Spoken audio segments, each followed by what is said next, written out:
I felt really privileged to be able to do it. You know, I'd spent all this time with Dad. I'd given him a few months of just doing whatever he wanted. We talked about stuff. We had a great time together. There were no regrets about anything. Nothing was left unsaid. There's nothing that I could feel bad about.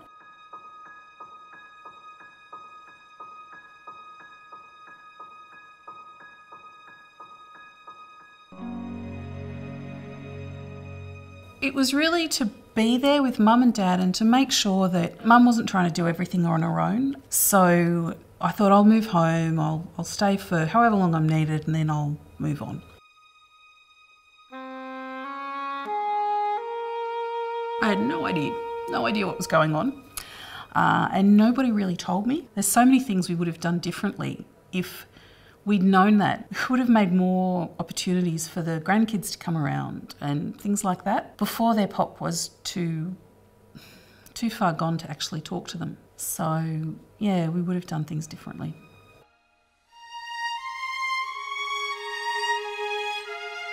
In that last few weeks, everything moved so quickly that I didn't have a lot of time to think about it. We didn't even get to think about things like, what do you do when someone suddenly becomes incontinent? And we were changing the bed 3 times a day.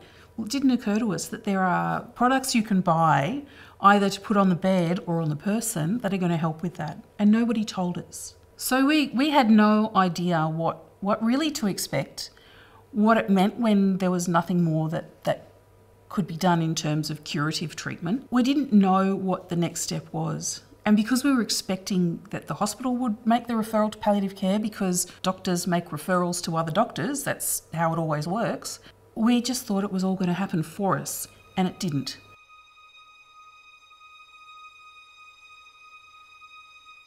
She'd say, you know, I'm just going to get the GP to prescribe this in case such and such happened. And then the next day, such and such happened.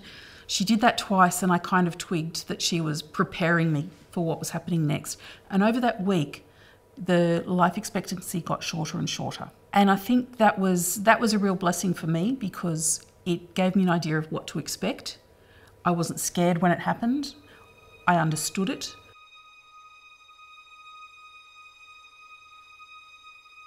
We all worked really well together as a family. We're all very different, very, very strong personalities. And some of us haven't always been close. My eldest sister would come quite often and she was really there. She was kind of our light relief in a way. She'd bring joy and laughter to the situation. My second sister was my major support and the one I'd talk to when I didn't know how to handle something. And my brother was just this constant reassuring presence because he lived really close, so he'd come very, very often. And it was beautiful.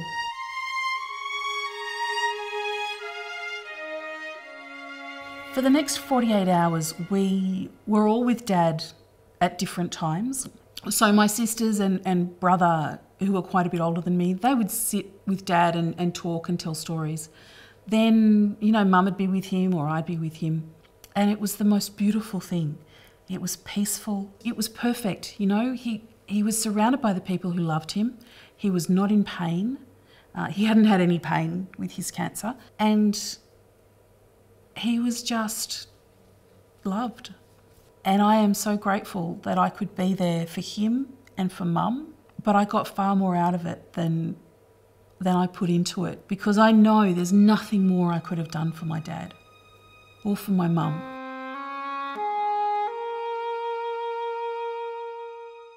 I think my key piece of advice would be that you need to be able to talk to someone, have access to someone who can help you in those situations where you've got no idea what to do.